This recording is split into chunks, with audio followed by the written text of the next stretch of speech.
guys, welcome to 10 Plus with Apeh Harrison. My name is Majesty and I'm your host. Today we're going to be talking with Evidence Majesty. She's the CEO of Evis Grills and More. She's going to be telling us about her story, how she started her business as an undergraduate in this country, and how it's been going so far. So don't go anywhere, we're going to be right back after this short break.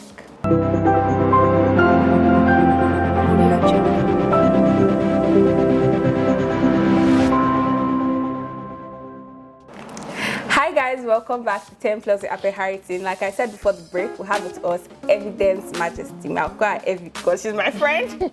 Welcome to the set. Thank you very much. Very lovely to have you. Yeah, it's good to be here. Okay, so like I said, she's my friend. So me, I know you.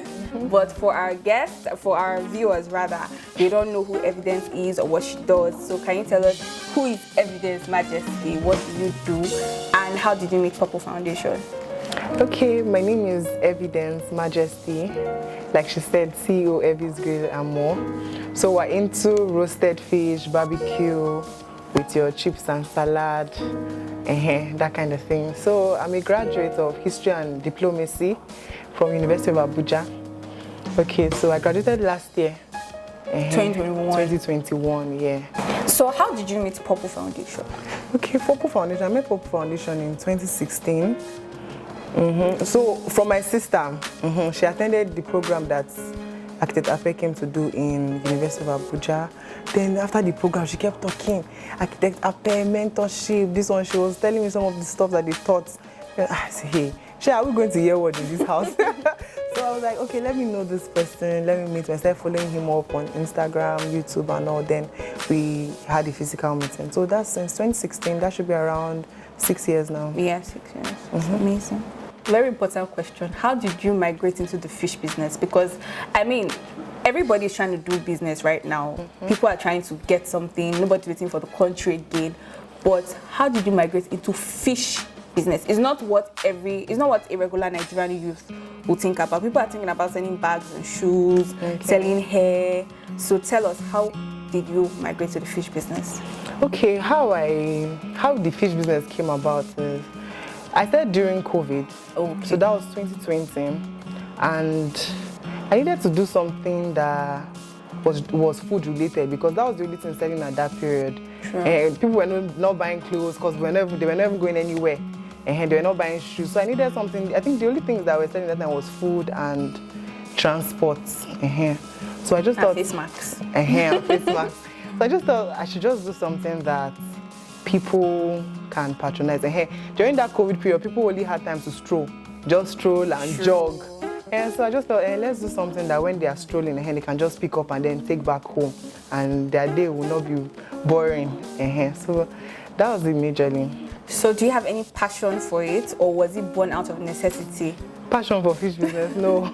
So just to clarify, just to clarify, guys, she roasts fish, yeah? You know these people that have a stand by the road in gardens and they roast fish and people come and buy. As I'm asking, do you have any passion for it? No, there's no passion for it. Of course, there's no passion for standing under sun with charcoal. You know, be fanning charcoal. There's no passion for that. I don't even eat fish, amazingly. I don't like fish. And you're collecting our money. So let's say I have passion for the money. It's the money that's driving me. Because you're making money. You're making good money. Yeah. Good money. That's nice. All right. So is this your first attempt at business? Because I know you and I know that you're a very business-oriented person. You're not the kind of person that will just sit down and wait for stuff to happen for you. So had you tried something else before you landed at fish? Yes, sure. I tried. Apart from my mom's business, I was helping her with her pastry. She does peanuts, chin-chin. So I was managing it and helping her get customers and supply to supermarkets and all. I also helped her with her bedding. She was into duvet and stuff. And then her POS business. And I was doing that for her. Then when I was in school in I think I started 2018, the POS business. In my room, I was like, I'm getting bored. After lectures, my department is not like medicine or all those serious departments. What will I be doing? You just sit and wait for night to reach and wait for the next day. Why don't I do something? I went home. I picked my mom's POS. I told her that she should be using the remaining 2 that she's using that I'm taking down to school. So I took the POS to school and then I used my pocket money to start doing the POS business. Yeah, so my pocket money was like 30K. So I just used that 30K. although it's small, if you ask POS people, 30K is very small an amount of money to use to run business. But I just thought, people go to stand on the ATM at the ATM for long hours. I can do this thing in my hostel. Just get the money, they withdraw, and then give them. So that 30K was making me go to the ATM frequently, since it was a small amount. I mean, before you have like 5 or 10 people, you are out of cash. So I had to be going in a day, I was going to the ATM like 4 times. But I just liked the fact that I was doing something. And I mean, I was making money. Imagine 100 naira for every 5,000 naira. That was a lot. In a day, I was making like 2-3K. And if you doing calculate, nothing. yes, that's times 30 days. I wasn't paying shop rent because I was doing it in my room. So it was amazing. So when did you stop the POS business to now start Fish? During COVID, when they asked us to go home. Oh, true. Yeah. You mentioned. Yeah. You mentioned. So how much did you start with? Because you said for the POS business, you started with 30K, and POS and Fish, 2 different things. Okay. Fish, you need capital.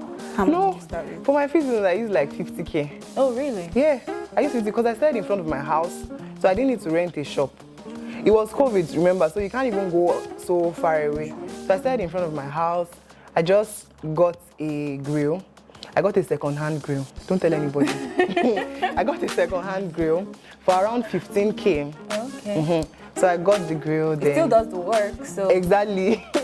So I got the new one later on, but I mean, I started with 15K grill. It was an old one, but it was still pretty new. Then just buy your fish, pepper, and then umbrella. So everything was inside that 50K. That's good. So do you consider your business a success? And why? Whatever the answer is, why? Okay, yeah. I consider my business a success, of course. Although I'm not where I want to be, the business is not where I want it to be now, but I mean, we're doing very well. I mean, 30 to 40 fishes in a day is not, wow. It's not something. And I know, and I know how much we are earning from that. So I mean, we're okay. For this level we are now, we're okay. Although we intend to expand and grow bigger, but for this level, we're good.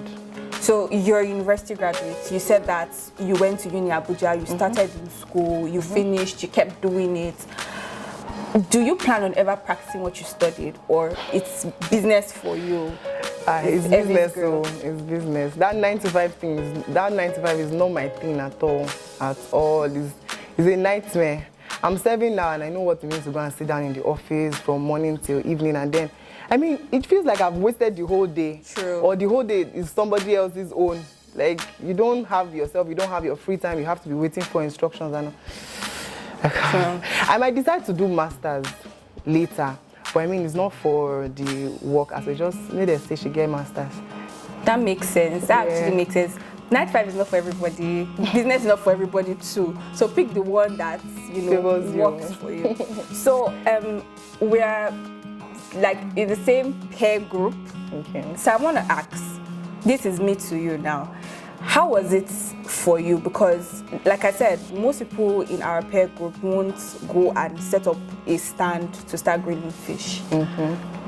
What was it about the business that made you? Forgive me to use humbling enough. Do you understand? Yeah. Because we're in a generation where it's social media, everybody's trying to put out a picture out there. Like I said, plenty people want to do hair, bags, shoes, something that you can go out and be like, exactly. But for you, that discipline to say, man, I don't say, please they give me money, I'm going to put my grill and I'm going to. How was it for you? Did people ask you like every fish? How are you? Like, well, yeah. Firstly, I like businesses that as you're putting in your money, you're getting your money back. I cannot imagine doing a boutique.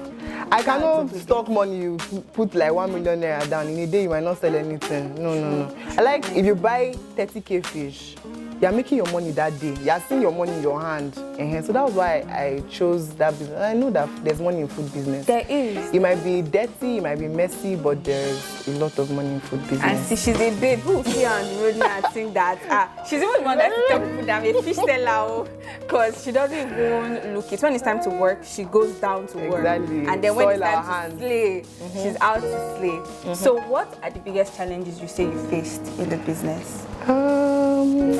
Challenges, okay. First, I said it was COVID. So I really didn't have any, I didn't really learn from anybody. I just decided to do the business. I just felt, I can do this thing, no.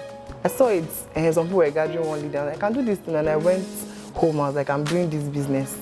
At that time, I did not even know what it entails. True. I was not even, if I had known, trust me, I wouldn't have done it, started it. Yeah, so thank God you started. Thank God, though. So that's it. Okay, so for you, I know that you have a very good mentor. So which played a more important role for you? Was it the money, the startup money, or mentorship? Because I'm sure you spoke to your mentor. You asked people around you, I want to do fish business, I want to do this, I want to do that. What played a bigger role for you? For me, it was the mentorship. It's not money, because there are a lot of people that even have more than 2 million naira, but they don't have anything to do. True. They don't have, they'll be telling you, I don't have money. In a year, they'll squander, you see their account statement. It's reading like 2 million, 3 million, but they were not able to start up anything. But at least with his talk, with his advices, all the whole 10 classes we've been attending. Apeh is her mentor. Exactly. So from 10 class to 10 summits, at least it's to sync now. You hear all those things. You hear what you have is enough. You hear, give me some of those things now. So all those things, more. You can be more. So all those things are just thinking, really. It's not about the money. It's not about the money here. Somebody to guide you and, okay, this is what you should do. You shouldn't just relax and then be dependent. By the way, that 30K that I used for the POS business, he was the one that gave it to me. Wow. Yeah, he gave me 30K. He was like, okay, this is your pocket money for this session. And that was how I used it. If it were for my parents, they'll be giving me like 3K. They'll say, when that one finished, that I should call them. Then, if they were giving me like 3K, there's no way I would have kept it together. And then it would be that bulk in hand to use. So I feel he was there for me and he helped me. Get yourself a good mentor. Follow who no road. You know you're getting, get a mentor. As in, all you're getting, get a mentor. So finally, before we round up, what advice will you give young people who, because you're young, what advice will you give young people who want to be independent? Like you said, you didn't just want to be staying at home or staying in school. You wanted to do something. There are people that they don't want to depend on anybody. So from your experience, from the challenges you faced, they say that when you want to do something, there's definitely someone that's done it before you that will tell you that, okay, do this, or don't do this. So what do you have to say to them? If you find something that you can do, just do it. Don't think about it too much. Just people will be thinking, hey, what if I don't make it? What if it doesn't work? When I wanted to start the POS business, they were saying, what if they not steal from you in the hostel? If I was thinking about this, I wouldn't have started. So if you see something that you feel, okay, you can do this, do it. Ask questions, get ideas, then just do it. Don't wait for anybody to give you money. True. Me personally, I don't like it. True. So get something to do. Build your passion, then work towards growing it. True. Life is a risk. You have to take risks. Exactly. You can't be waiting for everything to be perfect before you jump. Risk takers are the ones that make it. Like, she's a risk taker. And see her. I'll see her and be like, God, where? But it's all good. So I've had a lot of fun during this session. Yeah, but sadly, we have to go. So don't forget to like, subscribe, comment, and turn on your post notifications so that you catch us the next time we post a new video. Thank you guys for staying with us throughout. Until next time, bye.